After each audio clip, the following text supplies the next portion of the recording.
Most people don't understand why Trump wants to put tariffs on Mexico and Canada. So you've got China up here, and China's the big bad guy who's making all these products, and they're ripping off American companies. And then you have the USA who's here, and so China's importing all this stuff into the USA. So round one of the Trump administration, Trump says, all right, China, no more of the bad stuff you're doing. We're gonna put this 25 to 50% tariff on all the goods that you have coming in. A tariff is nothing more than taking the goods that are coming in from a country like China, and when it hits the port in the US, we look at what the value of those goods are, and based on the value of these goods, we're applying a tax. Ideally supposed to be on the country of origin before they can import it into the USA. And it makes sense why the US would want to have tariffs on these products. It's not just to force China to stop knocking off US goods, it's also to make the price point of labor in the US more competitive with the low labor that you have in China. China found a loophole to get stuff into the USA, but without paying that tariff. So what they would do instead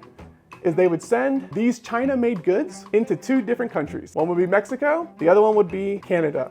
And then with a much smaller tariff from the deal that we have between the US and Mexico and Canada, they would import it from Mexico and Canada into the US. So round two of the Trump administration, this is widely known. And Trump says, all right, on round two, we're doing more tariffs onto China, but we're also going to add a tariff onto Mexico and Canada to regulate and equalize the playing field here to make sure that this loophole gets covered up so that all the stuff that comes from China through Mexico and Canada still gets the same tariff or tax put onto it as other countries.